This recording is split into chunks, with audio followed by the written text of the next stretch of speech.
السلام علیکم۔ Novel دیباچہ part 19 باب نمبر 8 موسم بہار۔ سلطان اور سلطانہ کی داستان کافی منفرد ہے۔ ہر موقع پر ایک دوسرے کا ساتھ دینا اور ایک دوسرے پر ہمیشہ اعتماد کرنا کافی منفرد ہے۔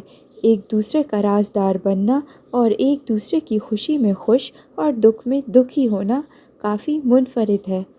اپنی خوشی اس رشتے میں ڈھونڈنے کے بجائے اپنے اندر کی خوشی اس رشتے میں انڈیلنا کافی منفرد ہے۔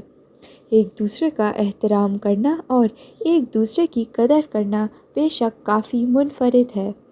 بقلم نگاہ راحیل۔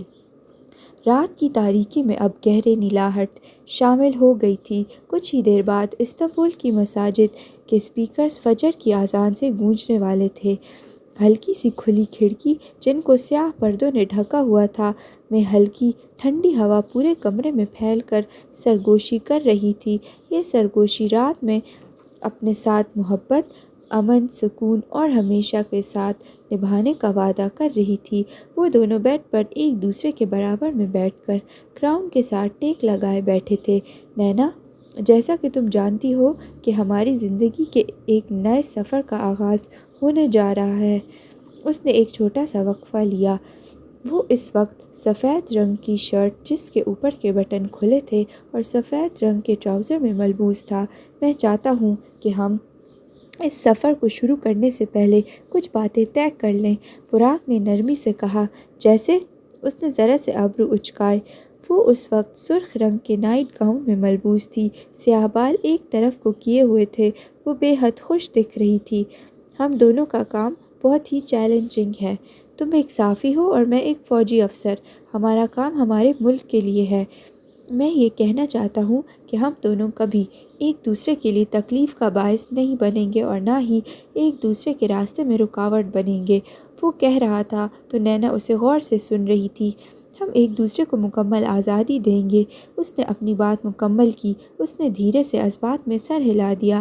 تاثرات یہ ظاہر کر رہے تھے کہ وہ اس کی ہر بات سے 100% متفق تھی۔ مجھے یہ سن کر دلی خوشی ہے پراگ۔ میں بھی یہی کہنا چاہتی تھی۔ وہ مسکرائی۔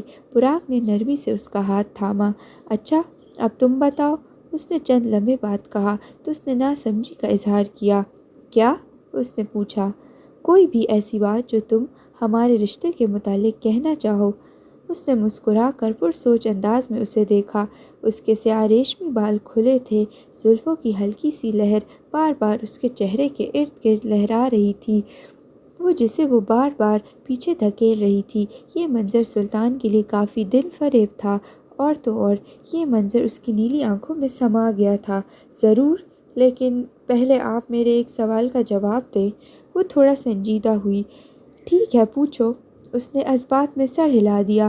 میاں بیوی کے رشتے میں سب سے زیادہ اہم کیا ہوتا ہے؟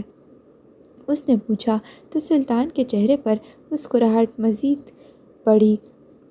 چند لمحے اس نے اسے غور سے دیکھا، جیسے وہ بہت کچھ سوچ رہا ہو اور اس سے کچھ کہنا چاہ رہا ہو۔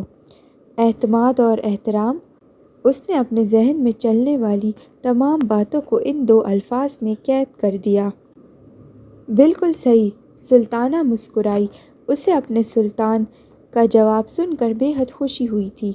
چند لمحے بعد وہ اپنے ریشمی بالوں کا ایک جوڑا بنانے لگی۔ یہ دیکھ کر پراگ کے چہرے پر کچھ ناگواری کے تاثرات ابھرے۔ اس نے فوراً اس کا ہاتھ پکڑا۔ وہ ٹھٹک گئی اور اس نے اسے ناسمجھی سے ابرو اچکا کر دیکھا۔ وہ زیر لب مسکرایا اور پھر اس کے بال جو ابھی ایک ڈھیلے سے بن میں بندھے ہوئے تھے انہیں واپس اپنی پرانی حالت میں تبدیل کر دیا۔ وہ اس کا چہرہ غور سے دیکھتی رہ گئی۔ وہ ناکام ہو گئی تھی۔ سلطان نے اسے ناکام کر دیا، لیکن اس ناکامی پر اسے افسوس نہ تھا۔ پراگ، ہم دونوں کا کام ایسا ہے جس میں سب کچھ بالکل انپریڈکٹیبل ہے۔ چند لمحے بعد اس نے کہا۔ یعنی ہمیں نہیں معلوم کہ کب کیا ہو جائے، اس لیے ہم نے ایک دوسرے پر اعتماد کرتے ہوئے احسن انداز میں اپنے فرائض انجام دینے ہیں، ایک دوسرے کا احترام کرنا ہے اور ایک دوسرے پر کبھی بھی شک نہیں کرنا۔ اس نے مزید کہا تو اس کی سیاہ آنکھوں میں بہت کچھ تھا۔ ایوت، جیسا تم کہو، اور کوئی حکم؟ اس نے سر کو خم دیتے ہوئے پوچھا تو وہ یکدم ہنس پڑی۔ ہر طرف شاہانہ چمک آج کچھ زیادہ ہی روشن لگ رہی تھی۔ روشن کیسے نہ ہوتی، سلطان اور سلطانہ کے دل میں اتنی روشنی چھائی تھی تو اس شاہانہ چمک کو بھی ان کا مقابلہ کرنا تھا۔ نینا، تم میں بہت سی خاص باتیں ہیں۔ اپنے بازو سینے پر لپیٹتے ہوئے اس نے اب کی بار کچھ سنجیدگی سے کہا۔ چند لمحے پہلے ہی نینا تکیے پر سر رکھ کر سکون سے لیٹ گئی تھی، لیکن اس کی یہ بات سنتے ہی وہ آہستگی سے اٹھی، جیسے وہ اسی بات کا انتظار کر رہی تھی۔ لیکن تم خاص نہیں ہو۔ اس کی اس بات پر نینا یکدم حیران ہوئی۔ ابھی کچھ ہی دیر پہلے جو شخص اس کے لیے اتنی زیادہ محبت کا اظہار کر رہا تھا، اس نے ایک دم ہی اسے عام بنا ڈالا۔ اس کے علاوہ وہ شخص اس سے پہلے ہی یہ بتا چکا تھا کہ وہ اپنے آپ کو کتنا خاص سمجھتا ہے۔ یہ بات اسے مزید کھٹک رہی تھی۔ تم منفرد ہو، اور تمام خدشات اس کی اس بات کے ساتھ غائب ہو گئے۔ وہ یہ سن کر اسے خاموشی سے دیکھتی رہی۔ وہ سمجھ نہیں پا رہی تھی کہ وہ اسے کیا کہے۔ ان کی نئی زندگی کی ابھی شروعات ہی ہوئی تھی اور وہ شخص اسے کئی بار حیران کر چکا تھا۔ جانتی ہو منفرد کون ہوتا ہے؟ نینا کے کچھ نہ کہنے پر اس نے خود ہی سوال کر ڈالا۔ وہ اس سوال کی امید اس سے کر رہا تھا جو اس وقت اسے خاموشی سے بس دیکھے جا رہی تھی۔ جانتی ہوں، لیکن میں یہ جاننا چاہتی ہوں کہ آپ کے مطابق منفرد کون ہوتا ہے؟ اس نے بھویں اچکائیں اور زیر لب ہلکا سا مسکرائی۔ تو سنو، اس نے کہا تو نینا ذرا چوکنا ہوئی۔ اس نے ایک تکیے کو اپنی گود میں رکھا اور پھر اس کے اوپر اپنی کوہنی رکھی اور پھر ہاتھ اپنی ٹھوڑی کے نیچے ٹکائے وہ اسے تجسس بھری نگاہوں سے دیکھ رہی تھی۔ سلطان کے مطابق منفرد کون ہوتا ہے؟ یہ واقعی دلچسپ تھا۔ منفرد وہ ہوتا ہے جس میں ایسی خاص باتیں ہوں جو دوسروں میں نہ ہوں، براق نے کہنا شروع کیا۔ لہجہ نرم اور گہرا تھا۔ مجھ میں ایسی کیا خاص باتیں ہیں؟ اس نے اس کی بات کاٹ دی۔ براق اسے چند لمحے خاموشی سے دیکھنے لگا۔ وہ حیران تھا۔ اب کی بار حیرانی کی وجہ سلطانہ تھی۔ وہ کیسے اسے کچھ کہہ نہیں پایا۔ جب سلطانہ نے سلطان کا اصول توڑا، وہ یقیناً کافی حیران ہوا تھا۔ سلطانہ کے آگے سلطان اپنے اصول اکثر بھول جایا کرتا۔ اگر سلطان کے علاوہ کسی اور نے اس کی بات مکمل نہ ہونے دی ہوتی تو ضرور سلطان کی طرف سے یہ جملہ "میری بات ابھی مکمل نہیں ہوئی" سنا جاتا۔ بہت سی کوئی ایک ہو تو بتاؤں؟ اس کا جواب سن کر وہ مسکرائی، بلکہ خود بخود جھک گئی۔ وہ مسکرایا۔ اسے سلطانہ کی یہ ادا بے حد دل فریب لگتی۔ منفرد وہ ہوتا ہے جس کی جگہ کوئی نہیں لے سکتا۔ وہ الفاظ اس کے دل کی گہرائیوں پر جا کر اثر کر رہے تھے۔ اس میں کوئی شک نہیں کہ الفاظ جب خلوص کے ساتھ استعمال کیے جائیں تو وہ انسان کے دل اور اس کی روح کی گہرائیوں کو چھونے کی صلاحیت رکھتے ہیں۔ اور منفرد وہ ہوتا ہے جو اپنے سے جڑے ہر شخص، ہر رشتے اور ہر شے کو نایاب کر دیتا ہے، کیونکہ وہ خود بہت زیادہ نایاب ہوتا ہے، بلکہ نایاب کا لفظ اس کے لیے کم پڑ جاتا ہے۔ اس نے اپنی بات مکمل کی۔ نینا کا دل محبت، خلوص اور خوشی سے بھر چکا تھا۔ انٹرسٹنگ۔ وہ ہلکا سا مسکرائی۔ اس کے پاس اپنی خوشی، محبت، خلوص اور شکر کے جذبات کو بیان کرنے کے لیے الفاظ نہیں تھے، کیونکہ دل کا حال الفاظ بیان نہیں کر سکتے۔ سورج کی تیز روشنی کھڑکی پر گرے پردوں میں سے گزرتی ہوئی سلطان اور سلطانہ کے کمرے میں پھیل چکی تھی۔ وہ اب تک سو رہی تھی۔ اس نے اپنی آنکھیں کھولی تو اس کی آنکھوں میں ہلکی سی سرخ رنگ کی لہر بکھری تھی۔ وہ اور براق ساری رات ایک دوسرے سے باتیں کرنے کے بعد، اکٹھے فجر کی نماز پڑھنے کے بعد ہی سوئے تھے۔ اس وجہ سے آج اس کی آنکھ دیر سے ہی کھلی۔ دیوار پر لٹکی وال کلاک پر وقت دیکھتے ہی وہ فوراً اٹھی۔ 11 بج رہے تھے۔ وہ حیران تھی، اتنا وقت ہو گیا! آج تو امی اور بابا نے ناشتہ لے کر بھی آنا تھا۔ وہ بیڈ سے اٹھی، تکیے کے ساتھ رکھا سفید رنگ کا ریشمی دوپٹہ کندھے پر لیا تو اس کے ذہن کے پردوں پر ایک دم کچھ کھٹکا۔ براق کہاں ہے؟ اس نے فوراً کمرے میں ارد گرد متلاشی نگاہ دوڑائی۔ وہاں اس کے علاوہ کوئی موجود نہ تھا۔ یکدم وہ الجھن کا شکار ہو گئی اور پھر اچانک دروازے پر کسی نے دستک دی۔ آ جاؤ، اس نے دروازے کی جانب دیکھتے ہوئے کہا تو دروازہ کھلتے ہی اس کے چہرے پر ایک مسکراہٹ پھیل گئی۔ نینا، کیسی ہو؟ میرائے خوش دلی سے کہتے ہوئے اس کے قریب آئی۔ وہ دونوں چند لمحے آپس میں خوش دلی سے باتیں کرتی رہیں۔ میرائے، براق کہاں ہے؟ چند لمحے بعد اس نے پوچھا تو میرائے کے چہرے پر یکدم سے الجھن کے کچھ تاثرات ظاہر ہوئے۔ اف، براق آبے کا تو ہم کیا ہی کریں، آج انہیں گھر پر ہونا چاہیے تھا اور وہ ہیں کہ بس چلے گئے۔ اس نے اکتاہٹ اور بیزاری کے ملے جلے لہجے میں کہتے ہوئے کچھ گھبرا سی گئی۔ چلے گئے کہاں؟ سوال فوراً پوچھا گیا۔ وہ انہیں کوئی کام پڑ گیا تھا۔ انداز ہلکا پھلکا سا تھا اس کے لیے۔ یہ بات چونکہ عام سی تھی اس لیے اس سے بات کی زیادہ پرواہ نہ تھی۔ وہ جانتی تھی کہ براق کبھی بھی کچھ بھی کر سکتا ہے، لیکن نینا کے لیے یہ سب عام نہیں تھا، اور کسی بھی لڑکی کے لیے یہ بات معمولی نہیں ہو سکتی کہ اس کا شوہر اس کی شادی کے پہلے دن ہی اسے کہیں بغیر بتائے چلا جائے۔ کام پڑ گیا تھا؟ کوئی ضروری کام؟ وہ کچھ پریشان ہو گئی۔ ہاں، لگ تو ایسا ہی رہا تھا۔ تم فکر مت کرو، وہ ایک افسر ہے، انہیں کبھی بھی کوئی بھی کام پڑ جاتا ہے، وہ جلدی آ جائیں گے۔ اس نے دوستانہ لہجے میں کہہ کر اس کے کندھے پر ہلکا سا ہاتھ مارا۔ ہوں۔ اس نے اس بات میں سر ہلا دیا۔ چہرے پر گہری سوچ کی لکیریں نمایاں تھیں۔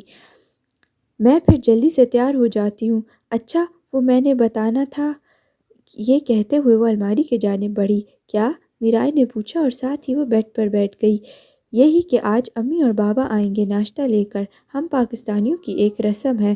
اس نے اسے یاد دلایا۔ وہ اب الماری میں سے ہینگرز ادھر ادھر کر رہی تھی۔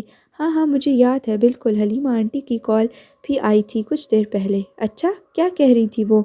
اس نے ایک ہینگر الماری سے باہر نکالتے ہوئے پوچھا۔ وہ کہہ رہی تھی کہ وہ لوگ بس کچھ ہی دیر میں یہاں پہنچ جائیں گے یہاں، اور وہ یہ بھی پوچھ رہی تھی کہ نینا میری کال کیوں نہیں ریسیو کر رہی، تو میں نے بتا دیا کہ وہ ابھی سو رہی ہے، جب اٹھے گی تو آپ کی کال ریسیو کر لے گی۔ اس نے ساری بات بتائی۔ اس نے جواباً کھوئے ہوئے سے انداز میں اس بات میں سر ہلا دیا۔ تم انہیں کال کر لینا۔ اور یہ کہتے ہوئے وہ بیڈ سے اٹھی اور کمرے سے باہر جانے لگی۔ ہاں، میں کال کر لوں گی، اس نے اداسی کے عالم میں کہا۔ امی اور بابا جب آ جائیں تو وہ کیا سوچیں گے کہ براق اپنی شادی کے پہلے دن ہی گھر پر نہیں ہے؟ اس کی سیاہ آنکھیں نم ہونے لگی۔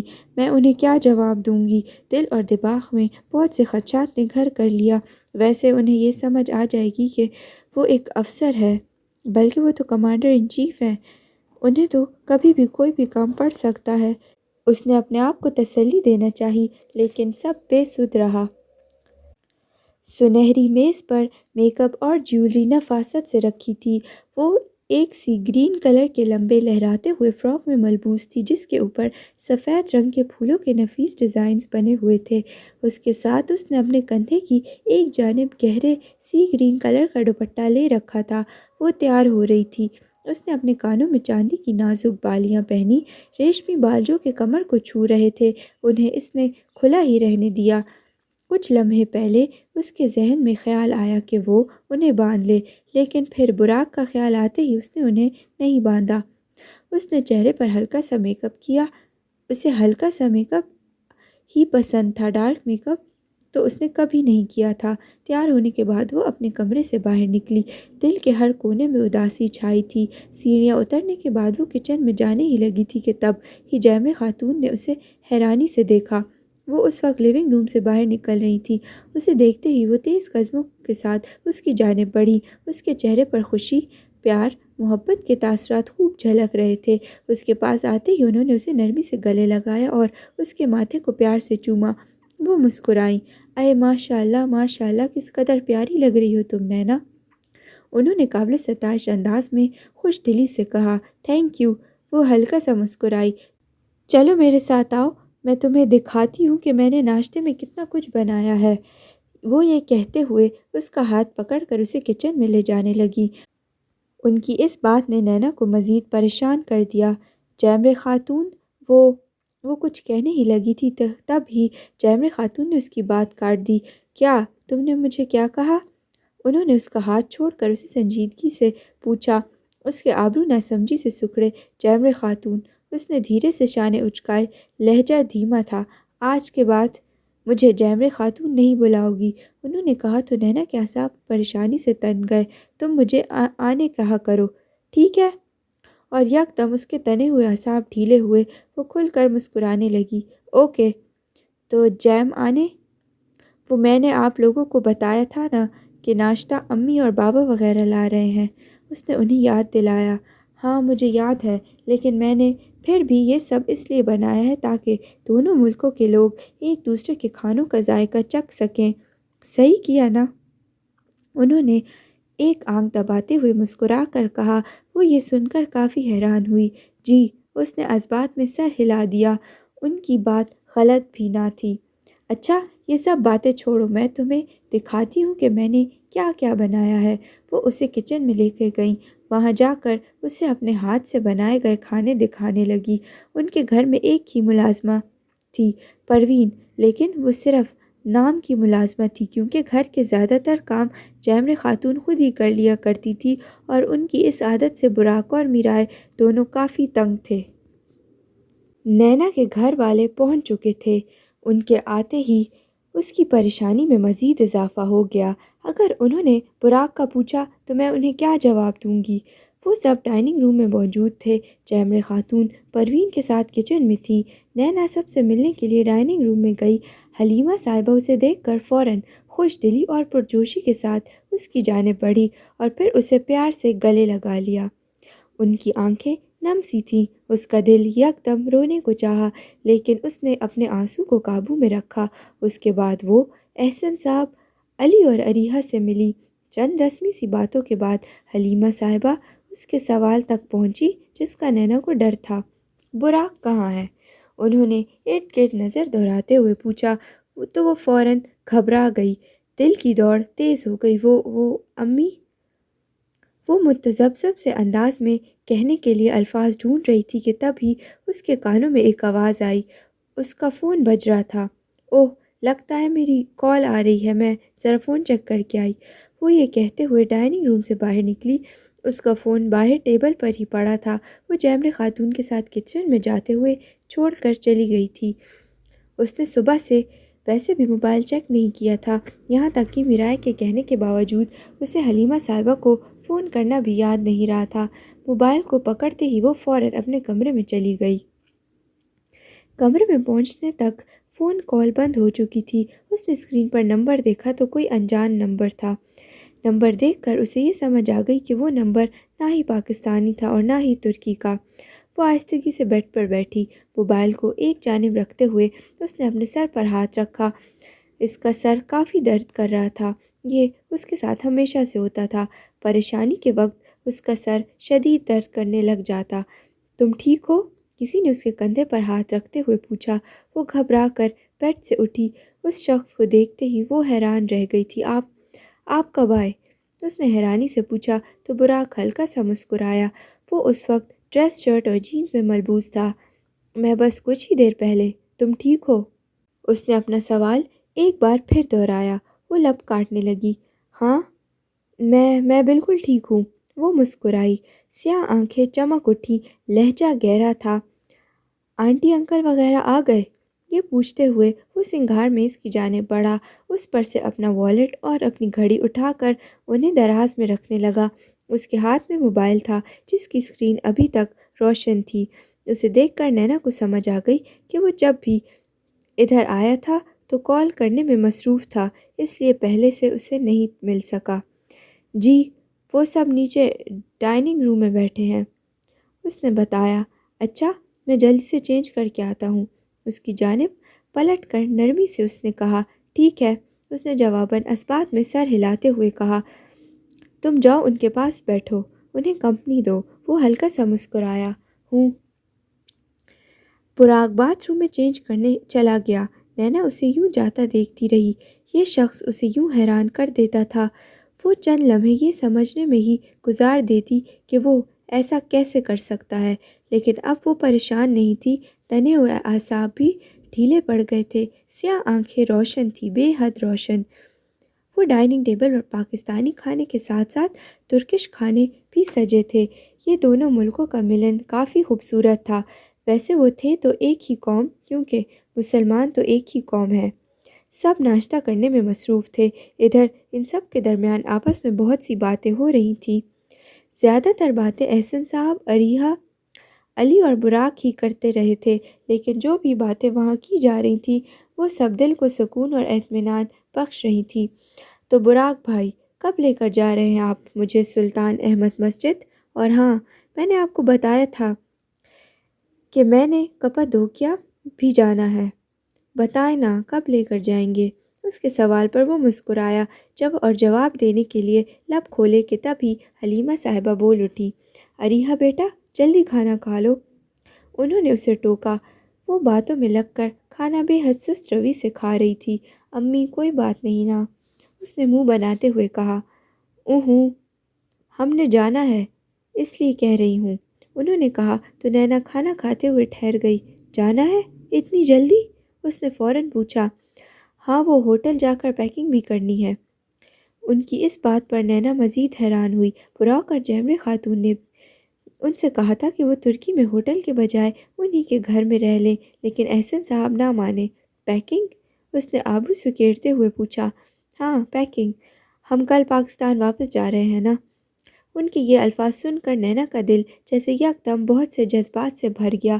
براق نے ایک مرتبہ نینا کو دیکھا جس کے چہرے پر اداسی کے تاثرات یکدم جھلکنے لگے تھے۔ کیا امی آپ لوگ اتنا جلدی؟ اس نے کچھ کہنا چاہا لیکن احسن صاحب نے اس کی بات کاٹ دی۔ بیٹا وہ علی کو بھی ایک ضروری کام پڑ گیا ہے اور میرے بھی دفتر کے کافی کام اکٹھے ہو گئے ہیں، اس لیے اب جلدی جانا بہتر ہے۔ ہم تو آج ہی پاکستان چلے جاتے لیکن تمہارا ولیمہ ہے، اسی لیے رک گئے، انہوں نے اس سے نرمی سے کہا۔ تو نینا نے اداسی سے سر جھکا لیا۔ وہ پلیٹ میں یوں ہی چمچ ہلانے جا رہی تھی۔ حلیمہ آنٹی، آپ لوگ کچھ دیر رک نہیں سکتے؟ نینا کافی اداس ہو جائے گی۔ میرائے نے نینا کے چہرے پر اداسی کے تاثرات دیکھنے کے بعد نرمی سے ان سے کہا۔ ہیں نینا، تم ہم سے اداس بھی ہوتی ہو؟ تم تو اتنے دن ہم سے دور رہتی ہو، اس لیے تمہیں اتنا فیل نہیں ہوگا، رائٹ؟ علی نے اب کی بار ایک آنکھ دباتے ہوئے مسکرا کر کہا۔ وہ اس سے صرف مذاق کر رہا تھا۔ نینا نے پھیکا سا مسکرا کر سر جھٹکا۔ علی، حلیمہ صاحبہ نے فوراً اسے ٹوکا۔ مذاق کر رہا تھا؟ اس نے شانے اچکا دیے۔ نینا کا دل کافی دکھی تھا۔ وہ جب بھی کہیں جاتی تھی تو اسے یہ امید ہوتی تھی کہ اس نے واپسی وہیں آنا ہے، لیکن اب یہ امید نہ تھی۔ اب تو اگر ان سے ملنے جانا تھا تو بھی کون سا مستقل ہونا تھا۔ یہی تو اس دنیا کی حقیقت ہے جس کا سامنا وہ اب کر رہی تھی، اور صرف وہی نہیں، اس حقیقت کا سامنا تو ہر لڑکی کرتی ہے۔ اریحہ جو کہ ابھی بھی کھانا سست روی سے کھا رہی تھی، اس کے چہرے پر ایک ہلکی سی مسکراہٹ ابھری اور پھر وہ مسکراہٹ پورے چہرے پر پھیل گئی۔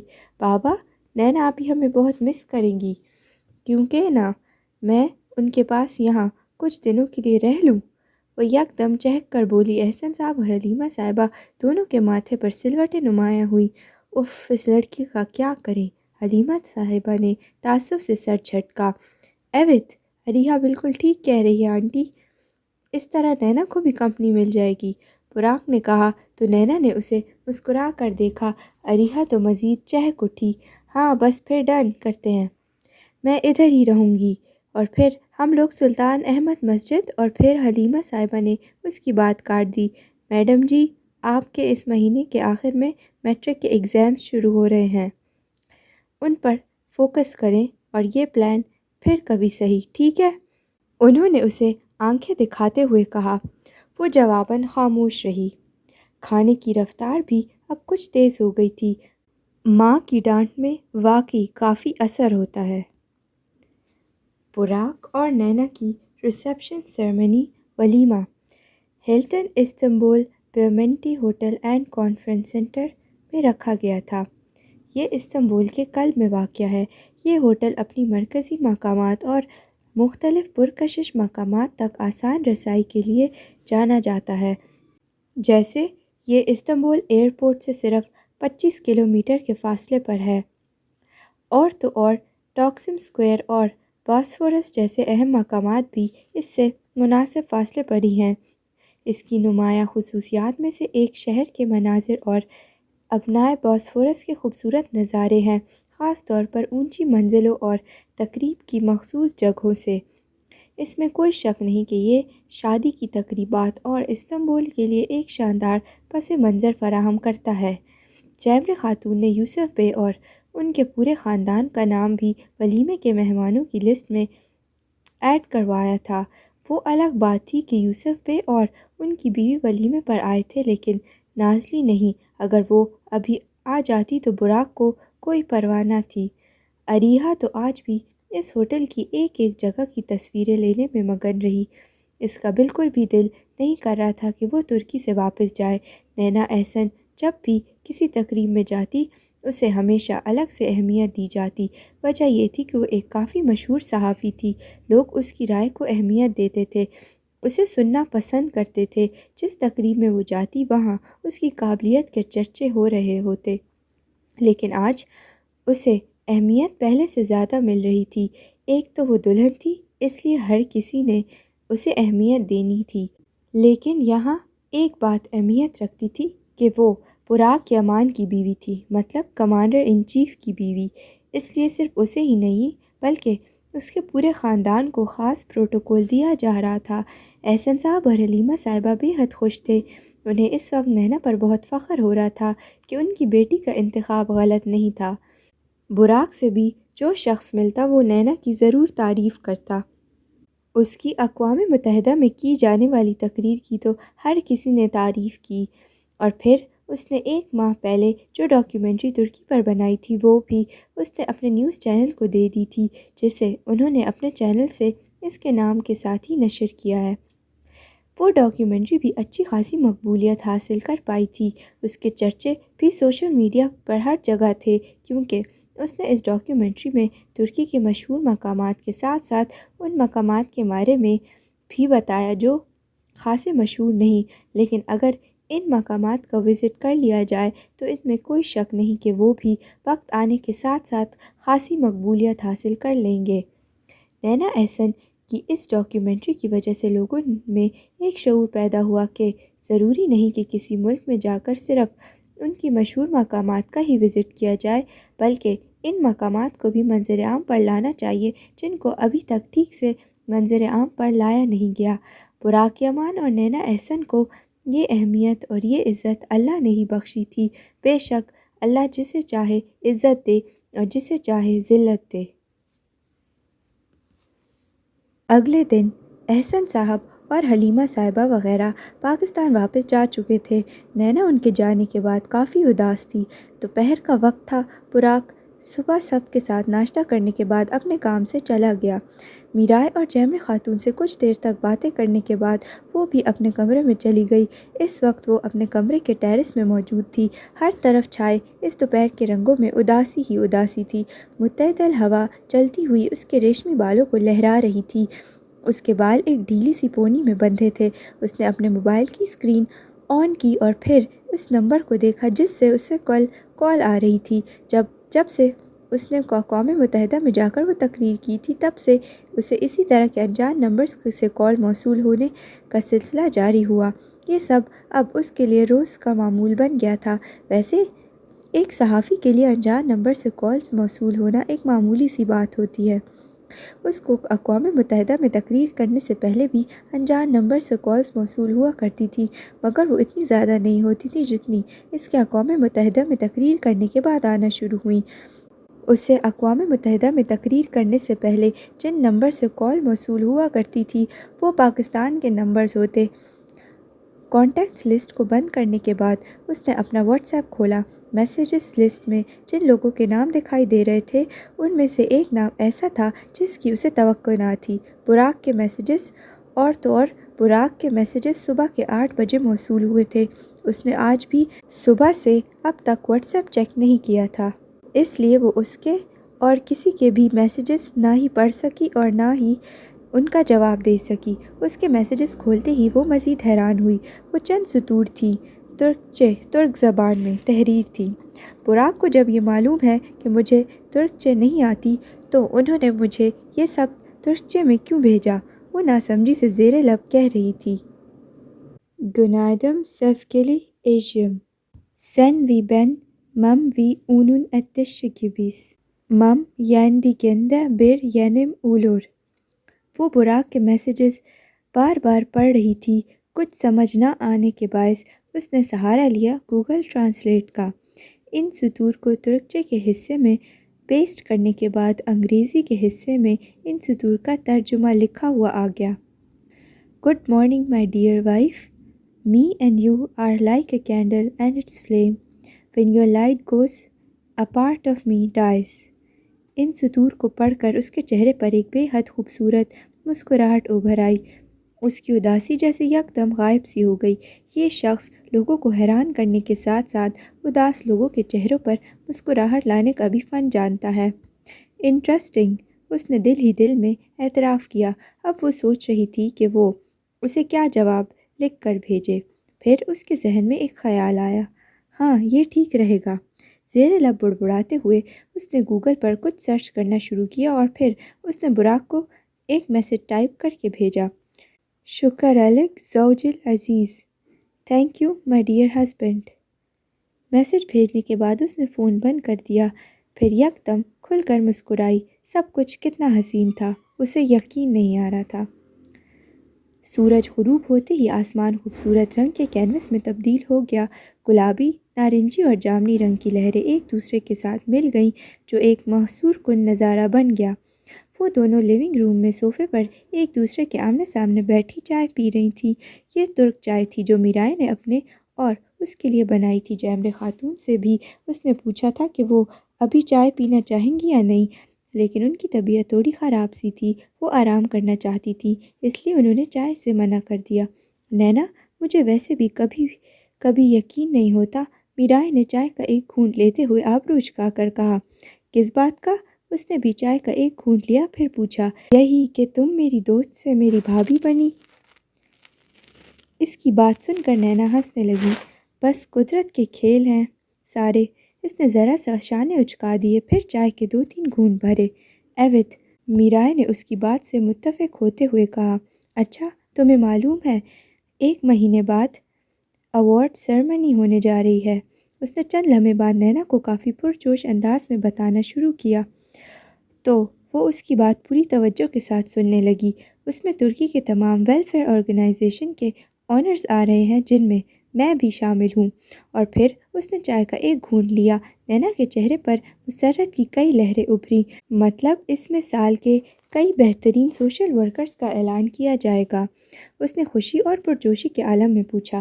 ایوت، اس نے شانے اچکائے، تم دیکھنا انشاءاللہ تمہیں ایوارڈ ضرور ملے گا۔ اس کی اس بات پر جیسے میرائے کو یقین نہیں تھا۔ وہ یہ سن کر چند لمحے کے لیے خاموش ہو گئی۔ مگر مجھے ایسا نہیں لگتا۔ چائے کا کپ سامنے موجود میز پر رکھنے کے بعد اس نے کچھ نا امیدی سے کہا۔ نینا ابھی تک چائے پی رہی تھی۔ کیوں؟ اسے حیرت ہوئی، وہ اتنی نا امید کیوں تھی؟ بس ویسے ہی، اس نے کہا تو نینا کچھ سمجھ نہ سکی۔ اگر تم بتانا چاہو تو ہو سکتا ہے میں تمہیں کچھ گائیڈ کر دوں۔ لہجہ پر خلوص تھا۔ وہ جانتی تھی کہ میرائے غلط سوچ رہی ہے، اسی لیے وہ اس کی مدد کرنا چاہتی تھی۔ میں بہت گنہگار ہوں نینا، اللہ مجھ جیسے شخص کو بھلا کیوں کوئی کامیابی دے گا؟ میرائے کی نیلی آنکھیں ہلکی سی نم ہو گئی۔ اس نے یہ سب سر جھکا کر ندامت بھرے انداز میں کہا۔ کیا صرف تم گنہگار ہو؟ اس نے بات سننے کے بعد اس سے کہا تو میرائے نے اس کی جانب حیرانی سے دیکھا۔ مطلب؟ وہ کچھ سمجھ نہ سکی۔ ہم سب گنہگار ہیں، ہم سب غلطیاں کرتے ہیں، لیکن اس کا یہ مطلب نہیں کہ ہم اپنے آپ کو کسی قابل نہ سمجھیں۔ تم نے اگر اپنی غلطی کو پہچان لیا ہے اور اس سے سیکھ لیا ہے تو اس سے بہتر بات اور کیا ہو سکتی ہے؟ لہجہ بے حد نرم تھا۔ اس کی باتیں میرائے کے دل میں موجود نا امیدی اور مایوسی کی لہروں کو جڑ سے اکھاڑ رہی تھیں۔ اور جہاں تک بات ہے کامیابی کی، تو اللہ کسی بھی محنت کو ضائع نہیں ہونے دیتا۔ اس نے اپنی بات مکمل کی۔ اس نے بھی اپنا چائے کا کپ میز پر رکھ دیا، لیکن اس کے چائے ابھی تک ختم نہیں ہوئی تھی، وہ ٹھنڈی ہو چکی تھی۔ لیکن میں نے اتنے گناہ کیے ہیں، مجھے لگتا ہے اللہ مجھے کامیابی نہیں دے گا۔ اس نے کچھ بکھرے سے انداز میں سر جھکائے ہوئے کہا۔ میرائے، اللہ ہم انسانوں کی طرح آپ کی خامیوں کو دیکھ کر آپ کی باقی تمام نیکیوں کو نظر انداز نہیں کر دیتا۔ تم جانتی ہو ہم اللہ کے بارے میں ایسا کیوں سوچتے ہیں؟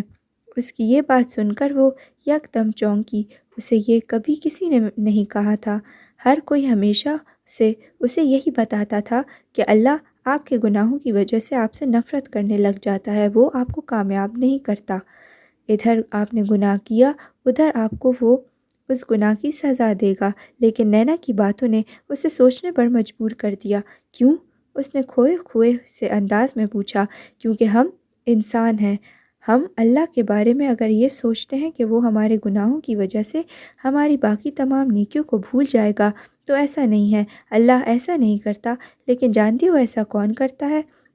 وہ کہہ رہی تھی تو میرائے کا دل آہستہ آہستہ روشن ہو رہا تھا۔ کون؟ اس نے ترنت سے سوال کیا۔ ہم انسان، جواب بھی فوراً دیا گیا۔ اس کی یہ بات سن کر میرائے نے تھوڑی دیر کچھ سوچا اور پھر تمام باتوں کو یاد کرنے کے بعد وہ اس کی اس بات سے بھی متفق ہو گئی۔ تو کیا اللہ میرے گناہ معاف کر دے گا؟ اس نے پوچھا۔ اب کی بار اس کی خوبصورت نیلی آنکھوں میں ایک خاص چمک تھی۔ اگر تم سچے دل سے توبہ کرو تو ضرور، اس نے بہت امید سے جواباً کہا۔ چاہے جتنے بھی زیادہ گناہ ہوں؟ اس نے فوراً پوچھا۔ ہاں، وہ ہلکا سا مسکرائی۔ اگر میں تمہیں اپنی غلطیاں بتانا چاہوں تو؟ چند لمحے بعد اس نے کچھ ہچکچاتے ہوئے پوچھا۔ نہیں، تم مجھے اپنی غلطیاں مت بتانا، اور نہ ہی میرے علاوہ کسی کو اپنی غلطیاں بتانا۔ میرائے کے ابرو نہ سمجھی سے اکٹھے ہوئے، کیونکہ اللہ ان لوگوں کو پسند نہیں کرتا جو اپنے عیبوں سے پردہ اٹھا دیتے ہیں۔ اس نے اسے نرم لہجے میں سمجھایا۔ میرائے کا دل اب بہت سے خدشات سے دور ہو چکا تھا۔ دل میں اب نا امیدی کی جگہ امید نے لے لی تھی۔ بدگمانی اور مایوسی کی تمام لہریں فنا ہو چکی تھیں۔ رات نے استنبول کو اپنی لپیٹ میں لے رکھا تھا۔ وہ تینوں کھانا کھا چکی تھیں۔ جیمرے خاتون کھانا کھانے کے بعد کچھ دیر یوں ہی ٹہلتی رہیں اور پھر اپنے کمرے میں سونے کے لیے چلی گئیں۔ میرائے بھی کچھ دیر نینا کے ساتھ بات چیت کرنے کے بعد اپنے کمرے میں چلی گئی۔ جیمرے خاتون کی طبیعت خراب تھی، اس لیے رات کا کھانا پروین نے بنایا تھا۔ نینا بھی اپنے کمرے میں آ گئی۔ وہ کل سے اپنے تجزیے وغیرہ دوبارہ شروع کرنے جا رہی تھی۔ آن لائن دوسرے چینلز کے ساتھ کنسلٹ ہو کر وہ آرام سے اپنے تجزیے کر سکتی تھی۔ وہ بیڈ پر بیٹھی اپنے سامنے لیپ ٹاپ رکھے ہوئے تھی۔ اس کی لمبی اور مخروطی انگلیاں ایک کے بعد ایک لیپ ٹاپ کے بٹنوں کو چھو رہی تھیں، جس کی ٹک ٹک کی آواز کمرے کی خاموشی میں خلل پیدا کر رہی تھی۔ کمرے کی ساری بتیاں روشن تھیں۔ لیپ ٹاپ پر وہ اپنا اس ہفتے کا شیڈیول آرگنائز کر رہی تھی کہ کس دن کون سے چینل کے ساتھ کنیکٹ ہو کر تجزیہ وغیرہ کرنا ہے۔ جب اس نے اپنا کام مکمل کر لیا تو سامنے دیوار پر لٹکی گھڑی کی جانب دیکھتے ہی وہ حیران رہ گئی۔ رات کے 11 بج رہے تھے اور براق اب تک گھر نہیں آیا تھا۔ اس نے اس بات کو زیادہ دل سے نہیں لگایا، کیونکہ وہ جانتی تھی کہ ایک فوجی افسر کی بیوی ہونا ایک بہت ہی مشکل کام ہے، اور وہ ان بیویوں میں سے نہیں تھی جو اپنے شوہر پر شک کرے۔ اس نے لیپ ٹاپ بند کر کے سائڈ ٹیبل پر رکھ دیا اور بیڈ کی پشت کے ساتھ ٹیک لگا کر بیٹھ گئی۔ ایک گہرا سانس لیا۔ کام کرنے کی وجہ سے اس کے کندھوں میں ہلکی سی درد ہو رہی تھی۔ وہ براق کا انتظار کرنا چاہتی تھی، لیکن اس کی یہ خواہش پوری نہ ہو سکی۔ رات کی خاموشی گہرائیوں میں اس کی دھڑکنیں سست ہونے لگیں اور اس کا جسم آرام کے گلے لگ گیا۔ پلکیں بند ہونے لگیں اور جلد ہی دنیا اس کے سامنے سے مٹ گئی۔ اس کے ساتھ ایک تکیہ پڑا تھا جس پر سر رکھ کر وہ گہری نیند میں ڈوب گئی۔ کمرے میں بتیاں ابھی تک جل رہی تھیں۔ چند لمحے خاموشی ہر سو چھا رہی تھی اور پھر کمرے کی خاموشی میں کسی نے خلل پیدا کیا۔ وہ آواز کمرے کا دروازہ کھلنے اور بند ہونے کی تھی۔ اس کے بعد بھی خاموشی میں خلل جاری رہا، اور یہ خلل اب کسی کے قدموں کی آواز نے پیدا کیا۔ یہ آواز بیڈ تک آتے ہی رک گئی۔ اس نے بیڈ پر رکھی اوڑھنے والی چادر کو اٹھا کر اس کے اوپر احتیاط سے پھیلا دیا، کیونکہ وہ جاگ نہ سکے، لیکن اس کی یہ احتیاط بے سود رہی۔ وہ گڑبڑا کر اٹھی۔ آپ کب آئے؟ براق کو اپنے سامنے دیکھتے ہی اس نے حیرت زدہ سا ہو کر پوچھا۔ سیاہ آنکھیں گہری نیند سے اچانک جاگنے کے باعث گلابی ہوئی پڑی تھیں۔ میں ابھی ہی آیا تھا۔ تم سو جاؤ، میں تمہیں ڈسٹرب نہیں کرنا چاہتا تھا، وہ اس سے نرمی سے کہہ رہا تھا۔ نہیں، کوئی بات نہیں، وہ تو بس میری ایسے ہی آنکھ لگ گئی تھی۔ اس نے انگلی کے پور سے ذرا سی آنکھیں رگڑیں اور بیڈ سے اٹھی۔ کہاں جا رہی ہو؟ اس نے فوراً اس کا ہاتھ پکڑ کر اسے جانے سے روکتے ہوئے پوچھا۔ پانی لینے، اس نے فوراً سے جواب دیا۔ کس کے لیے؟ اس نے ناسمجھی سے ذرا سے ابرو اچکائے۔ آپ کے لیے۔ اور سلطانہ کا جواب سنتے ہی سلطان لاجواب رہ گیا۔ کسی نے آج تک اس کے لیے اپنی نیند نہیں خراب کی تھی، اور وہ بھی صرف اسے پانی دینے کے لیے۔ وہ اپنے آپ کو کافی خوش نصیب سمجھ رہا تھا۔ میں جاؤں؟ اس کو سوچوں میں گم دیکھنے کی وجہ سے نینا نے پوچھا۔ نہیں، میں خود پانی پی لوں گا، اس نے کہا تو اس نے فوراً نفی میں سر ہلا دیا۔ نہیں، میں لے آتی ہوں۔ اس نے اپنا ہاتھ چھڑوایا اور کمرے سے باہر نکل گئی۔ وہ اسے یوں جاتا ہوا دیکھ رہا تھا۔ آج اسے سلطانہ نے کافی لاجواب کر دیا تھا۔ وہ آہستگی سے صوفے پر آ کر بیٹھا۔ چند ہی لمحے بعد نینا شیشے کے گلاس میں پانی لے کر کمرے میں آئی۔ براق کو وہ گلاس دینے کے بعد وہ جانے ہی لگی تھی کہ براق نے اس کا ہاتھ تھام کر اسے روک لیا۔ ادھر آ کر بیٹھو، اس نے پانی پیتے ہوئے آنکھ سے صوفے کے ایک طرف اشارہ کیا۔ ہوں؟ اس نے ناسمجھی سے سر ہلایا اور پھر وہ براق کے برابر والے صوفے پر آ کر بیٹھی۔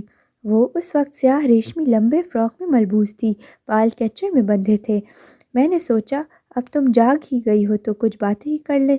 اس نے شیشے کا گلاس ساتھ رکھی چھوٹی سی میز پر رکھا اور پھر اس کی جانب متوجہ ہوا۔ اسکونم، براق کا لہجہ سنجیدہ تھا۔ Buraq, not again. اس نے ذرا سی آنکھیں موندی اور پھر مسکرائی۔ اس کی بات سن کر وہ بھی مسکرانے لگا۔ کیا؟ اس نے پوچھا۔ وہ جانتا تھا کہ وہ کیا کہہ رہی ہے، لیکن پھر بھی اس نے صرف اس کے منہ سے سننے کے لیے پوچھا تھا۔ صبح بھی آپ نے جو میسج کیا تھا وہ ترکچے میں تھا، اور ابھی بھی آپ ترکچے میں ہی بول رہے ہیں۔ آپ کو معلوم ہے نا مجھے نہیں آتی، اس نے تیز لہجے میں کہا۔ جانتا ہوں میں، انداز ہلکا پھلکا تھا۔ تو پھر آپ ایسے کیوں کرتے ہیں؟ وہ کہہ رہی تھی تو براق نے اس کی بات مکمل نہیں ہونے دی۔ ان باتوں کو چھوڑو، بتاؤ میں نے ابھی جو کہا ہے اس کا مطلب کیا ہے؟ اس نے پوچھا تو نینا کچھ اکتا سی گئی۔ میں نے ابھی تو کہا ہے کہ مجھے ترکچے نہیں آتی، سلطانہ نے اسے یاد کروایا۔ میں بھی تو بتا چکا ہوں کہ مجھے معلوم ہے، اور اب کی بار سلطان نے بھی تنگ آ کر کہا۔ نینا اسے خاموشی سے دیکھتی رہ گئی۔ اچھا چلو میں بتا دیتا ہوں، اس کا کیا مطلب ہے؟ نینا کے چہرے پر خفگی کے تاثرات دیکھنے کی وجہ سے براق نے کہا۔ اس نے جواباً ہلکا سا مسکرا کر اثبات میں سر ہلا دیا۔ اس کا مطلب ہے مجھے معاف کر دو۔ اور یہ سن کر نینا کو حیرت سے زیادہ غصہ آیا۔ کیا؟ آپ نے مجھے صرف یہ کہنے کے لیے اتنا تنگ کیا؟ اس کی خفگی میں مزید اضافہ ہو گیا۔ تم نے مجھے معاف کر دیا؟ اور براق کی یہ بات سن کر نینا کو مزید غصہ آیا۔ کس بات کی معافی؟ اس نے ناسمجھی سے پوچھا۔ یہی کہ میں تمہیں آج ٹائم نہیں دے سکا۔ اور یہ سن کر اسے تھوڑی سی خوشی ہوئی کہ اسے اس کا احساس تو ہے، لیکن میں نے اس بات کو اتنا فیل نہیں کیا براق۔ وہ ہلکا سا مسکرائی۔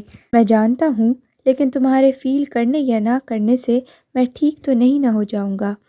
میں نے غلط کیا، اسی لیے تم سے معافی مانگی۔ وہ یہ سن کر خاموشی سے اسے چند لمحے دیکھتی رہی۔ آخر وہ اسے کیا جواب دے، اس کی اسے کچھ سمجھ نہیں آ رہی تھی۔ اوکے، میں نے آپ کو معاف کر دیا، اس نے چند لمحے بعد کہا۔ دل سے؟ براق نے ترنت سے پوچھا تو نینا بہت تنگ آ گئی۔ ہاں ہاں، دل سے، اس نے فوراً کچھ بلند آواز میں کہا۔ وہ جانتی تھی کہ وہ اسے صرف زج کر رہا ہے۔ چند لمحے بعد وہ صوفے سے اٹھا اور الماری کی جانب بڑھا۔ وہ صوفے پر ہی بیٹھی تھی۔ میں نے آپ کے کپڑے استری کر کے رکھ دیے تھے۔ اور پھر اس کے بڑھتے قدم رک گئے۔ اس نے مڑ کر نینا کو دیکھا۔ کیوں؟ وہ حیران نہیں، بہت حیران تھا۔ کیونکہ یہ میرا فرض ہے، اس نے شانے اچکا کر مسکراتے ہوئے جواب دیا۔ براق لاجواب ہو گیا۔ اسے یکدم یاد آیا جب نینا نے اسٹینیف پارک والے واقعے پر براق کو شکریہ کہا تھا تو اس نے بھی یہی جواب دیا تھا۔ وہ اس کا جواب دہرا رہی تھی۔ براق سمجھ گیا تھا۔ اچھا، کدھر رکھے ہیں کپڑے؟ چند لمحے بعد اس نے ارد گرد سرسری سی تلاشی نگاہ دہراتے ہوئے پوچھا۔ میں لا کر دیتی ہوں۔ وہ صوفے سے اٹھ کر الماری کی جانب بڑھی اور اس میں سے ہینگر میں لٹکے کپڑے نکال کر براق کو دیے۔ وہ کافی حیران تھا۔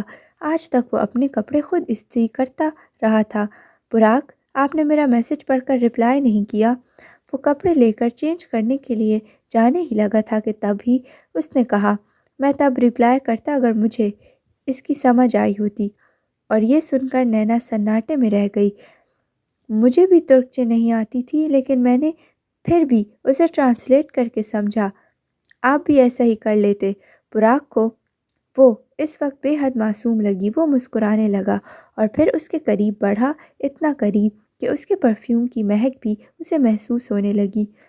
اچھا بتاؤ، کیا لکھا تھا تم نے؟ اس کے خوبصورت چہرے کو اپنے ہاتھ سے نرمی اور پیار سے سہلاتے ہوئے اس نے پوچھا۔ کچھ نہیں، وہ خفگی سے کہتے ہوئے وہاں سے جانے لگی تھی، لیکن اسے براق نے جانے نہیں دیا۔ اب تو تمہیں مجھے بتا کر ہی جانا پڑے گا۔ وہ سنجیدہ تھا، وہ اس کے بالکل سامنے کھڑا تھا۔ اس نے چند لمحے خفگی کے ساتھ لب کاٹے اور پھر اسی خفگی کے ساتھ اسے دیکھا۔ میں نے بس یہ لکھا تھا، تھینک یو، اس نے شانے اچکا کر کہا اور اس کی بات پر یقین نہ آیا۔ میں نہیں مان سکتا کہ اس لائن میں صرف تھینک یو لکھا تھا۔ مجھے سچ سچ بتاؤ، کیا لکھا تھا اس میں؟ اس نے تیز لہجے میں کہا اور وہ اسے ایک بار پھر زج کر رہا تھا۔ آپ خود ٹرانسلیٹ کر کے دیکھ لینا، اس نے کہا تو اس کے رخسار سرخ ہو رہے تھے۔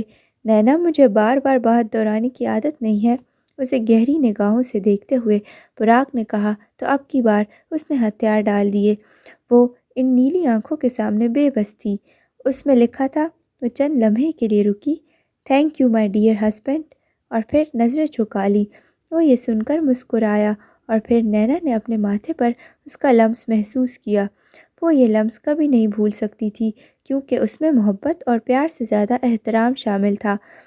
ویسے تم نے وہ میسج کس زبان میں لکھا تھا؟ اس نے پوچھا تو اس نے نظریں اٹھا کر اسے دیکھا۔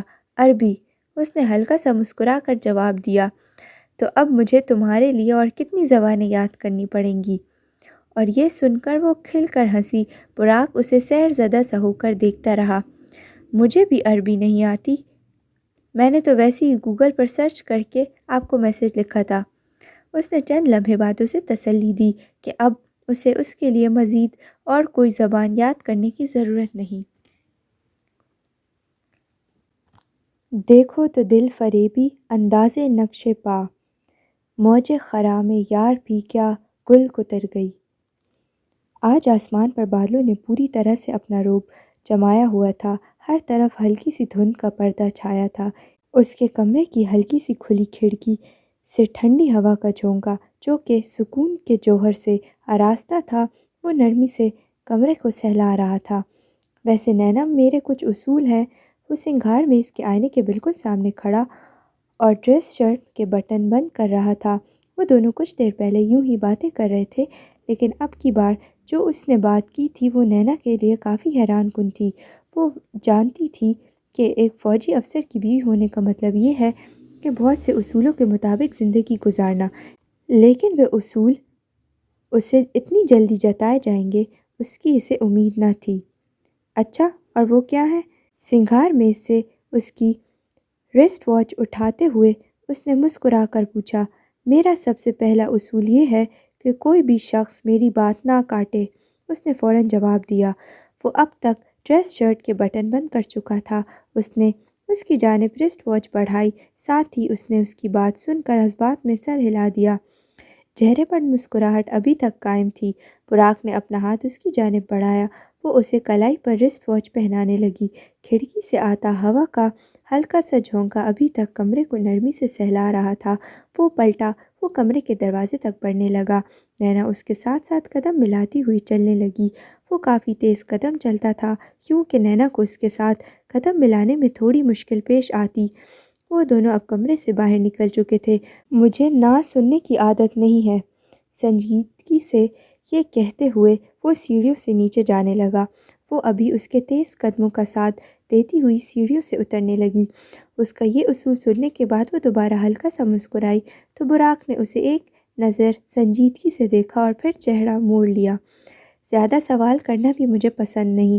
وہ ابھی تک اپنے اصول اسے بتا رہا تھا۔ وہ اس کا ہر اصول سننے کے بعد مسکراتی، یوں کہ وہ اس کے اصولوں کو صرف ایک مذاق سمجھ رہی ہو، اور وہ اس کی یہ مسکراہٹ بار بار نوٹ کر رہا تھا۔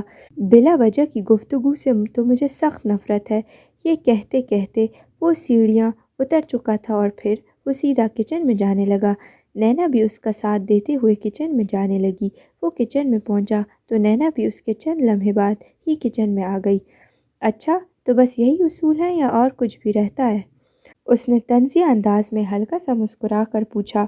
براق کے چہرے کی سنجیدگی ابھی تک قائم تھی۔ ہمیشہ سے سلطان اپنی سلطانہ سے امتحان لیتا، آج سلطانہ نے اپنے سلطان کا امتحان لینے کا فیصلہ کیا۔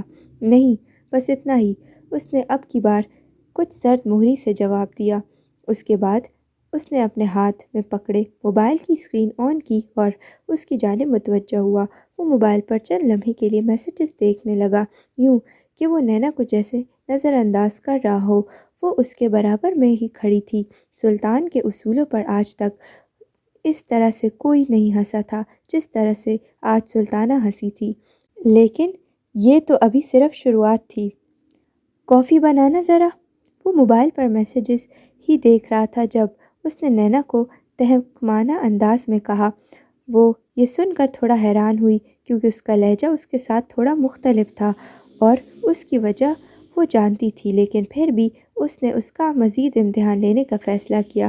نہیں، مجھے نہ سننے کی عادت نہیں۔ دوسرا اصول سلطانہ کی جانب سے ٹوٹ گیا تھا۔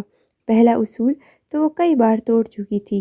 اس نے شانے اچکا کر کہا تو براق نے اپنے موبائل سے نظریں ہٹا کر اسے دیکھا۔ اس کی نیلی آنکھوں میں کچھ تھا جو نینا سمجھ گئی تھی۔ اسے یقیناً اس کی بات بری لگی تھی، وہ یہ سمجھ گئی تھی۔ وہ اس کا جواب سننے کے بعد کچن کی الماری تک بڑھا اور پھر اس میں سے ایک شیشے کا جار نکالا۔ اس جار کا ڈھکن کھولتے ہی اس میں موجود کافی کے بینز دکھائی دینے لگے۔ نینا سمجھ گئی کہ وہ خود کافی بنا رہا ہے، وہ بھی اسے ٹھیٹ بن کر دیکھ رہی تھی۔ آپ کو کافی بنانی آتی ہے؟ جب وہ کافی کے بینز پیس رہا تھا اس وقت اس نے مسکرا کر پوچھا اور ہاتھ تھوڑی کے نیچے ٹکایا۔ اس کی مسکراہٹ پر اور سوال پر یقیناً براق کو غصہ آیا ہوگا، ایسا نینا کو لگا، اور اس کا سوال سن کر براق نے سنجیدگی سے اسبات میں سر ہلا دیا۔ کب سے؟ اس نے فوراً پوچھا۔ جب میں 12 سال کا تھا۔ چند لمحے بعد اس نے ایک گہری سانس لے کر سرد مہری سے اس کی طرف دیکھ کر جواب دیا۔ وہ اب تک کافی کے بینز پیس چکا تھا اور اس کے بعد اس نے پانی اور دودھ کو چولہے پر ابالنے کے لیے رکھ دیا۔ کیسے؟ اس کی جانب سے ایک اور سوال پوچھا گیا تو اب کی بار اس نے چند لمحے کے لیے کوئی جواب نہ دیا۔ آنے کو ایک دن بناتے ہوئے دیکھی تھی۔ کچھ لمحے کی خاموشی کے بعد اس نے اپنے لہجے میں قائم سرد مہری کے ساتھ جواب دیا۔ زیادہ سوال کرنا بھی مجھے پسند نہیں۔ سلطان کا تیسرا اصول بھی ٹوٹ گیا۔ اچھا، میں نے تو کافی بنانا سیکھی تھی جب میں 18 سال کی تھی، وہ بھی صرف اس لیے کیونکہ تب مہمان گھر پر آئے تھے اور میری امی کی طبیعت خراب تھی۔ انہوں نے کافی کی فرمائش کی تو میں نے کافی کے پیکٹ کے پیچھے لکھے گئے طریقے پر عمل کر کے پہلی بار کافی بنانا سیکھی۔ اس نے کافی فاتحانہ انداز میں شانے اچکائے۔ اور معلوم ہے، کافی سب کو بہت پسند آئی تھی۔ اور پھر ستائشی انداز میں ابرو اچکائے۔ نینا نے جب تک اسے اپنی یہ پوری کہانی سنائی تب تک وہ کافی کے بینز کو ابلے ہوئے دودھ اور پانی میں ڈال چکا تھا۔ بلا وجہ کی گفتگو تو مجھے سخت نفرت ہے۔ آخری اصول بھی ٹوٹ چکا تھا۔ براق نے اس کی پوری کہانی سننے کے دوران اور سننے کے بعد بھی کوئی رد عمل نہیں دیا۔ اس کی خاموشی یہ ظاہر کر رہی تھی کہ اسے نینا کی باتیں خاصی بری لگی ہیں۔ براق، اس نے چند لمحے بعد اسے پکارا۔ چہرے کی مسکراہٹ اب غائب ہو چکی تھی اور اب چہرے پر پریشانی صاف واضح تھی۔ وہ یقیناً براق کے ٹھنڈے لہجے سے کافی گھبرا گئی تھی۔ ہاں؟ کافی کو ایک مگ میں ڈالتے ہوئے اس نے اسے دیکھے بغیر پوچھا۔ میں صرف مذاق کر رہی تھی۔ آپ کے اصولوں کی قدر کرتی ہوں اور ان کا احترام بھی، اس نے اب کی بار کچھ پریشانی سے کہا اور ساتھ ساتھ وہ متذبذب سے انداز میں ہاتھوں کی انگلیاں آپس میں مروڑ رہی تھی۔ براق مگ میں کافی ڈالنے کے بعد اس کی جانب بڑھا۔ چہرے پر سرد مہری کے تاثرات ابھی تک قائم تھے۔ میں کوشش کروں گی کہ آپ کے اصولوں کو کبھی نہ توڑوں، اس نے لب کاٹتے ہوئے کہا۔ تو اب اس کے تاثرات نینا کو مزید پریشان کر رہے تھے۔ براق بالکل اس کے سامنے کھڑا تھا اور اسے سرد مہری سے دیکھ رہا تھا۔ میں جانتی ہوں کہ ہر ایک کے کچھ اصول ہوتے ہیں، سو آپ کے بھی ہیں۔ تو میں آپ، اس کی خاموشی سے مزید پریشان اور گھبرا کر اس نے مزید کہنا چاہا لیکن براق نے اس کی بات کاٹ دی۔ نینا، میرے اصولوں کے مطابق عمل کرنا دوسروں پر فرض ہے، اس نے سنجیدگی اور کچھ تیکھے انداز میں کہا تو نینا نے اپنی نظریں جھکا لی۔ اسے لگا کہ وہ اس سے شدید خفا ہو گیا ہے، لیکن میری سلطانہ کے لیے ان اصولوں کو توڑنا فرض ہے۔ براق نے اسے وہ کافی کا مگ ہاتھ میں تھماتے ہوئے نرمی سے کہا۔ اس نے کافی کا مگ اپنے ہاتھ میں لیتے ہی اسے فوراً حیرانی سے دیکھا۔ اس کی سرد مہری بالکل غائب ہو چکی تھی۔ وہ چند لمحے اس کی نیلی آنکھوں میں حیرانی سے دیکھتی رہ گئی۔ براق اس کی سیاہ آنکھوں میں ہلکی سی نمی اور حیرانی دیکھ کر زیر لب مسکرایا اور پھر وہاں سے جانے لگا۔ آپ نے یہ کافی میرے لیے بنائی تھی؟ اس نے اس کی جانب مڑ کر حیرت زدہ سا ہو کر پوچھا تو وہ جاتا ہوا رک گیا۔ اس نے مڑ کر نینا کو دیکھا۔ پی کر بتانا کیسی بنی ہے؟ ویسے مجھے اپنی قابلیت پر کوئی شک نہیں، لیکن تمہارے کہہ دینے سے میری اپنی قابلیت پر اعتماد مزید بڑھ جائے گا۔ اس نے مسکراتے ہوئے پر اعتماد انداز میں کہا۔ تو اب کی بار نینا بھی کھل کر ہنس پڑی۔ آپ کو کیسے معلوم ہے کہ مجھے کیپچینو پسند ہے؟ اس نے مسکرا کر ہلکے سے انداز میں ابرو اچکائے۔ کیونکہ یہ میری پسند ہے، براق نے شانے اچکا کر جواب دیا۔ نینا ہمیشہ کی طرح لاجواب ہوئی۔ وہ شخص اسے ہمیشہ لاجواب کر دیا کرتا تھا۔ آخر کوئی کیسے کسی کو بار بار حیران کر سکتا تھا؟ اسے یہ بات سمجھ نہ آئی۔ قیامت خیز ہیں آنکھیں تمہاری، تم آخر خواب کس کے دیکھتے ہو؟ نیٹوریا میں رات کا منظر سکون اور خوبصورتی کا مظاہرہ کر رہا تھا۔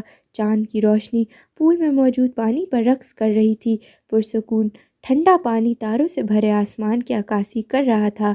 یہ ایک پرسکون اور پرفتن ماحول تھا۔ پانی میں ہلکی ہلکی لہریں اندھیرے میں سرگوشیوں سے مشابہت رکھتی تھیں۔ اس کے ساتھ ساتھ پانی میں موجود چاند کی روشنی منظر کو مزید دل فریب بنا رہی تھی۔ وہ پول کے سامنے بیٹھا آسمان پر چمکتے ہوئے چاند کو دیکھ رہا تھا۔ وہ ابھی کچھ دیر پہلے ہی گھر آیا تھا۔ نینا اس کے پاس آئی، اسے کافی کا مگ دینے کے بعد اس کے ساتھ آ کر بیٹھی۔ وائے وائے، ابھی میرا کافی پینے کا ہی دل کر رہا تھا، اس نے کافی کا مگ لینے کے بعد مسکرا کر کہا۔ وہ اس کے ساتھ بیٹھی تھی۔ براق ابھی بھی چاند کو دیکھ رہا تھا۔ اس کی آنکھوں میں بہت کچھ تھا۔ نینا نے اس کے کندھے پر اپنا سر رکھ دیا اور پھر وہ بھی اس کی طرح آسمان کو دیکھنے لگی۔ وہ سمجھ نہیں پا رہی تھی کہ ایسا کیا ہے جو وہ اتنے غور سے آسمان پر دیکھ رہا ہے۔ نینا، ایک بات پوچھوں؟ براق نے ہلکے پھلکے سے انداز میں پوچھا۔ ہاں ضرور، اب بار بار اجازت مت مانگا کرے، بس جو پوچھنا ہو بلا جھجک پوچھ لیا کرے۔ اس نے اس کے کندھے سے سر ہٹا کر بہت نرمی سے کہا۔ تم صبح گھبرا گئی تھی نا؟ اس نے کہا تو وہ کچھ سمجھ نہ سکی۔ میں؟ کس بات پر؟ اس نے ناسمجھی کا اظہار کیا۔ براق اسے یوں دیکھ رہا تھا جیسے وہ اس سے جھوٹ بول رہی ہو۔ اس وجہ سے؟ اس نے اپنے ذہن پر تھوڑا زور دیا۔ چند ہی لمحے بعد اسے سمجھ آ گیا کہ براق کیا کہہ رہا تھا۔ وہ صبح والی بات جب سلطانہ نے سلطان کے تمام اصول باری باری توڑے۔ اوہ نہیں نہیں، وہ تو بس میں ویسے ہی، اس نے نظریں جھکا کر ہچکچا کر کہا جیسے وہ اس کی بات سے متفق تھی۔ جھوٹ مت بولو، تم گھبرا گئی تھی، اس نے کہا اور کافی کے ایک دو گھونٹ لیے۔ نینا نے اس کے کندھے پر دوبارہ اپنا سر رکھ دیا۔ سچ کہوں تو مجھے بالکل لگا تھا کہ آپ کو میری باتیں بری لگی ہیں، اس نے اپنی سوچوں میں ڈوبے ڈوبے سے انداز میں کہا۔ تم میری ایک بات اپنے پاس لکھ کر رکھ لو۔ براق نے نرمی سے اس کے گرد بازو پھیلائے۔ مجھے تمہاری کوئی بات بری نہیں لگتی۔ لہجہ بے حد نرم تھا۔ وہ اسے ہی دیکھ رہا تھا۔ اور نہ ہی میں تم سے کبھی ناراض ہو سکتا ہوں۔ جب اس نے یہ کہا تو نینا نے اس کے کندھے پر سے سر ہٹایا اور اسے غور سے دیکھا، وہ جیسے کچھ سمجھ نہ چاہ رہی ہو۔ براق کی نگاہیں بھی اس کی سیاہ آنکھوں پر جم گئی تھیں۔ کیوں؟ وہ اسے سوالیہ نگاہوں سے دیکھ رہی تھی۔ براق معنی خیز انداز میں مسکرانے لگا۔ سلطانہ کو سلطان کے مسکرانے کی وجہ سمجھ نہ آئی۔ مجھے جیتے جی مرنے کا شوق نہیں۔ اور پھر سلطان کے جواب نے سلطانہ کو ہمیشہ کی طرح حیران اور لاجواب کر دیا۔ اس کی سیاہ آنکھوں کی چمک مزید بڑھ گئی۔ براق اسے دیکھتا رہا۔ اس نے گویا اپنی نیلی آنکھیں اس کی سیاہ آنکھوں میں گاڑ دیں۔ یہ سیاہ آنکھیں کسی دن میری جان لیں گی، اس نے دل ہی دل میں اس کی آنکھوں کو دیکھتے ہوئے اعتراف کیا۔ اس نے نظریں پھیری اور دوبارہ اس کے کندھے پر اپنا سر رکھ لیا۔ وہ دونوں اب افق کے پرفتن منظر کو دیکھ رہے تھے۔